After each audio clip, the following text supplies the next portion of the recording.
दोस्तों ये बात तो आपको पता ही होगी कि दुनिया का हर देश किसी न किसी संविधान से ही चलता है और ये संविधान अलग अलग कानूनों से मिलकर बनता है। अगर बात करें हमारे देश भारत के संविधान की, तो ये कई देशों के संविधान से मिलकर बना है। हमारे देश की न्यायिक प्रणाली लचीली है, तो वहीं दुनिया के कुछ देश ऐसे हैं जिनका संविधान और कानून व्यवस्था काफी ज्यादा सख्त है। और जब कठोर कानून और संविधान की बात आती है तो सऊदी अरब का नाम अपने आप ही हर किसी की जुबान पर आ जाता है, क्योंकि ये बात किसी से भी छिपी हुई नहीं है कि दुनिया का सबसे कठोर और खतरनाक कानून सिर्फ सऊदी अरब में ही है। आप जानकर हैरान हो जाओगे कि यहाँ चोरी करने पर हाथ काट दिए जाते हैं, वहीं यहाँ बलात्कार करने पर बीच चौराहे पर गला रेत दिया जाता है। ये तो कुछ भी नहीं है। आज हम आपको सऊदी अरब के कुछ ऐसे कानूनों के बारे में बताने वाले हैं जिनके बारे में सुनकर आपके पैरों तले से जमीन खिसक जाएगी। तो चलिए शुरू करते हैं आज की इस वीडियो को और बताते हैं आपको सऊदी अरेबिया के कुछ खतरनाक कानूनों के बारे में। दोस्तों, सऊदी अरब पश्चिमी एशिया में करीब 21,50,000 वर्ग किलोमीटर में फैला हुआ एक देश है। सलमान बिन अब्दुल अजीज अल सऊद यहाँ के राजा और प्राइम मिनिस्टर हैं। वहीं इनके बेटे मोहम्मद बिन सलमान यहाँ के क्राउन प्रिंस और फर्स्ट डेप्यूटी प्राइम मिनिस्टर हैं। सऊदी अरब में कुल जनसंख्या का आधा भाग युवा है, यानी कि यहाँ हर तीसरे व्यक्ति की उम्र 35 साल से कम है। यहाँ महिलाओं की संख्या कम और पुरुषों की संख्या ज्यादा है। यहाँ पर कुरान को ही संविधान माना जाता है और ऐसा मानने वाला सऊदी अरब दुनिया का एकमात्र देश है। सऊदी अरब का लगभग 95% हिस्सा रेगिस्तान है। यहाँ विश्व का 5वें नंबर का सबसे बड़ा मरुस्थल मौजूद है, जिसे अरेबियन रेगिस्तान के नाम से भी जाना जाता है। इस रेगिस्तान का ज्यादातर हिस्सा सऊदी अरब में ही पड़ता है, इसलिए इसे सऊदी अरब का सबसे बड़ा रेगिस्तान भी कहा जाता है। इसके अलावा दोस्तों, सऊदी अरब में पानी का एक भी बड़ा स्रोत नहीं है, इसलिए यहाँ पानी को एक बहुत ही दुर्लभ चीज माना जाता है।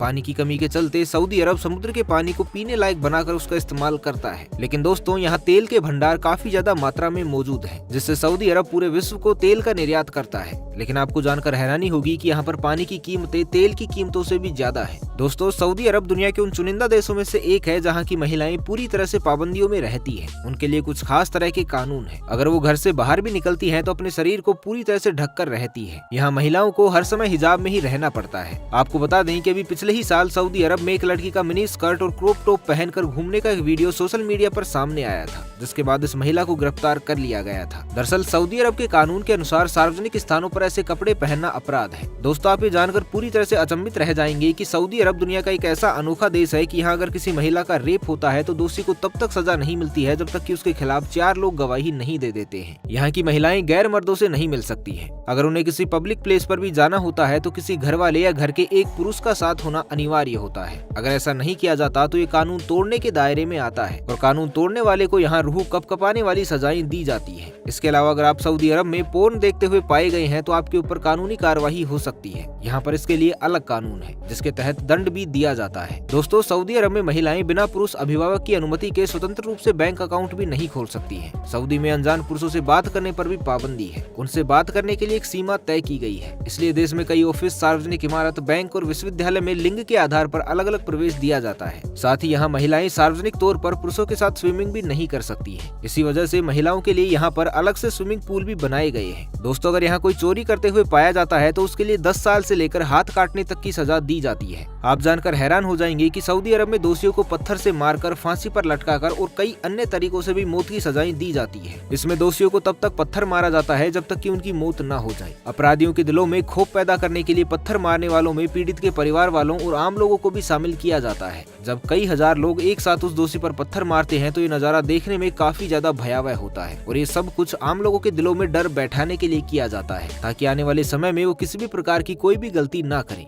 सऊदी अपने नियम और कानूनों को लेकर कितना सख्त है, इसका अंदाजा आप इसी बात से लगा सकते हैं कि अभी हाल ही में यहाँ 81 आतंकवादियों को एक ही दिन मौत की सजा दी गई थी। ये सभी आतंकी ISIS, अल-कायदा, हुती विद्रोही और दूसरे आतंकवादी संगठनों से जुड़े हुए थे। फांसी पर लटकाए गए इन आतंकवादियों में से 73 सऊदी अरब के ही नागरिक थे, जबकि बाकी यमन और सीरियाई नागरिक थे। सऊदी अरब के गृह मंत्रालय ने आतंकवाद के खिलाफ और भी सख्त कदम उठाने के बारे में कहा है। इन 81 लोगों को फांसी के जरिए ही मौत की सजा दी गई है। साल 2021 में भी सऊदी अरब में कुल 69 लोगों को फांसी की सजा दी गई थी, जबकि 2020 में 27, 2019 में 184, 2018 में 149, 2017 में 146 और 2016 में 154 लोगों को मौत की सजा दी गई थी। इसके अलावा सिर में गोली मारकर भी यहाँ दोषियों को मौत के घाट उतारा जाता है। ह्यूमन राइट वॉच का दावा है कि सऊदी अरब में अधिकांश लोगों को अपना गुनाह कबूल करने के लिए भी प्रताड़ित किया जाता है और इसकी जांच भी नहीं होती है। साथ ही सऊदी अरब दुनिया के उन 3 देशों में से एक है जहां सार्वजनिक तौर पर सिर काटकर मौत की सजा दी जाती है। सऊदी की धार्मिक पुलिस बलात्कार, देशद्रोह जैसे गंभीर अपराध करने वाले दोषियों का सरेआम सिर कलम कर देती है। दरअसल इस्लामी शरिया कानून में सिर काटकर सजा देने का प्रावधान है। ऐसी सजाएं अधिकतर जघन्य अपराधों के लिए ही दी जाती है। आपको बता दें कि अप्रैल 2019 में सऊदी अरब ने एक ही दिन में 37 लोगों को सिर काटकर मौत की सजा दी थी। सऊदी अरब में राजनीतिक असंतोष और इससे जुड़ी गतिविधियों के अलावा आतंकवाद के दोषियों के लिए ऐसी सजाएं दी जाती है। हालांकि इसके लिए सऊदी की सर्वोच्च धार्मिक अदालत की मंजूरी जरूरी होती है। इसके अलावा दोस्तों, आपको सुनकर बड़ी ही हैरानी होगी कि सऊदी अरब में आप चैटिंग के दौरान अगर किसी को रेड हार्ट इमोजी यानी कि लाल दिल वाला इमोजी भेजते हैं तो भी आपको जेल की हवा खानी पड़ सकती है। जी हाँ, बिल्कुल सही सुना आपने। इसके अलावा भेजने वाले पर 20 लाख रुपए तक का जुर्माना भी लगाया जा सकता है। हालांकि ऐसा तब होगा जब इस मैसेज को पाने वाला पुलिस से शिकायत कर दे, और अगर पुलिस की जांच में इमोजी भेजने वाला व्यक्ति अगर दोषी पाया जाता है तो उसे 2 साल की जेल हो सकती है। साथ ही 1 लाख सऊदी रियाल यानी कि करीब 20 लाख रुपए का जुर्माना भी हो सकता है। दरअसल यहाँ के कानून के मुताबिक व्हाट्सएप पर लाल दिल वाला इमोजी भेजना एक उत्पीड़न अपराध है। ऑनलाइन चैटिंग के दौरान अगर किसी तस्वीर या इमोजी को लेकर पाने वाले ने केस दायर कर दिया है तो ये उत्पीड़न अपराध की श्रेणी में आ जाएगा, और सऊदी अरब में ऐसे अपराधों को लेकर 0 टॉलरेंस की नीति है। साथ ही इस कानून के अनुसार कोई व्यक्ति सोशल मीडिया प्लेटफॉर्म पर किन्हीं 2 लोगों की बातचीत में जबरन दखल देता है, जबरदस्ती मैसेज करता है या फिर उनकी भावनाओं को ठेस पहुंचाने वाले इमेज या इमोजी शेयर करता है तो उसके खिलाफ कड़ी से कड़ी कार्रवाई की जाएगी। सऊदी अरब के एंटी हरासमेंट सिस्टम के अनुसार हरासमेंट को बयान, कार्य या इशारे से समझा जा सकता है, और उसमें लाल दिल वाले इमोजी को यौन अपराधों से जोड़कर देखा जाता है, और ऐसे अपराधों में दोषी को जेल की चक्की पीसनी पड़ सकती है। साथ ही अगर कोई व्यक्ति इसका बार बार उल्लंघन करता हुआ पकड़ा जाता है तो उस पर करीब 30 लाख रुपए का जुर्माना या 5 साल की सजा या फिर दोनों भी हो सकते हैं। यानी कि सऊदी अरब में अगर आप गलती से भी किसी को रेड हार्ट इमोजी भेज देते हैं और अगर सामने वाले को आपकी ये गलती पसंद नहीं आती है तो इस गलती की कीमत आपको सलाखों के पीछे जाकर चुकानी पड़ेगी। इसके अलावा आप सऊदी अरब में वैलेंटाइन डे भी नहीं मना सकते हैं, और अगर किसी ने ऐसा करने की हिमाकत की तो उसे जेल में डाल दिया जाता है। इतना ही नहीं, वैलेंटाइन्स वीक में यहाँ पर दिल जैसे सामान बेचने पर भी पाबंदी होती है। अगर कोई भी शॉपकीपर ऐसा करते हुए पाया जाता है तो उसकी शॉप का लाइसेंस कैंसिल करके उसे भी जेल की सलाखों के पीछे डाल दिया जाता है। दोस्तों, सऊदी अरब में काम करने के लिए लोग बहुत दूर दूर से आते हैं। यहाँ पर काम करने वाले 80% लोग बाहर के ही होते हैं, लेकिन सऊदी अरब में नागरिकता अभी तक किसी को भी नहीं मिली है, जिसके तहत सऊदी अरब की नागरिकता लेना इतना आसान नहीं है जितना किसी अन्य देशों से नागरिकता ली जा सकती है। यानी कि यहाँ की नागरिकता लेने के लिए आपको काफी पापड़ बेलने पड़ेंगे। हालांकि वो बात अलग है कि यहाँ के सख्त कानूनों के चलते शायद ही कोई इस देश की नागरिकता लेना चाहेगा। इसके अलावा सऊदी अरब में कोई भी गैर मुसलमान अपने धर्म की चीजें लेकर नहीं जा सकता है। सऊदी अरब में सिर्फ और सिर्फ इस्लाम धर्म को ही मान्यता दी जाती है, और अगर कोई कुछ लेकर जाता भी है तो उसे कड़ी से कड़ी चेतावनी देकर वापस भेज दिया जाता है। साथ ही अगर कोई गैर मुसलमान सऊदी अरब में मर जाता है तो उसकी बॉडी को एक स्पेशल प्लेन के द्वारा उसके शहर में भेज दिया जाता है, क्योंकि किसी भी गैर मुसलमान को यहाँ दफनाने की परमिशन नहीं होती है। इन सब के अलावा दोस्तों, यहाँ का एक और अजीब कानून आपको चौंका सकता है, और वो ये कि यहाँ पर आप सैंडविच के ऊपर सॉस लगाकर नहीं खा सकते हैं। अब इस अजीब कानून के पीछे की वजह क्या है ये तो सऊदी की सरकार ही जाने। दोस्तों, सऊदी अरब के एक विशेष कानून के तहत देश में किसी भी तरह के जादू टोने के इस्तेमाल पर सख्त प्रतिबंध है। इसलिए देश में जादू टोना करने वाले लोगों को पकड़ने के लिए कानून द्वारा एक विशेष पुलिस टीम का गठन किया गया है, और अगर इस टीम को कोई व्यक्ति जादू टोना करते हुए मिल जाता है तो बीच चौराहे पर उसका गला काट दिया जाता है। इतना ही नहीं, अगर यहाँ कोई महिला किसी पुरुष के साथ नाजायज शारीरिक संबंध बनाती है तो उसे इसकी काफी कठोर सजा भी दी जाती है। दरअसल ऐसा करने वाली महिला को सरेआम कोड़े मारे जाते हैं, और जिस पुरुष के साथ उसने नाजायज शारीरिक संबंध बनाए हैं उसका भी सरेआम सिर धड़ से अलग कर दिया जाता है, ताकि देखने वाले लोगों में भी खौफ बना रहे और वो ऐसी कोई भी गलती करने से पहले 1000 बार सोचे। तो दोस्तों, इन सख्त कानूनों के बीच क्या कभी आप सऊदी अरब जाना चाहेंगे? कमेंट बॉक्स में हमें जरूर बताइए। बाकी आज के लिए बस इतना ही। मिलते हैं एक नए वीडियो में, तब तक के लिए खुश रहें, मस्त रहें, हंसते रहें। भगवान करे आप सभी का दिन शुभ हो।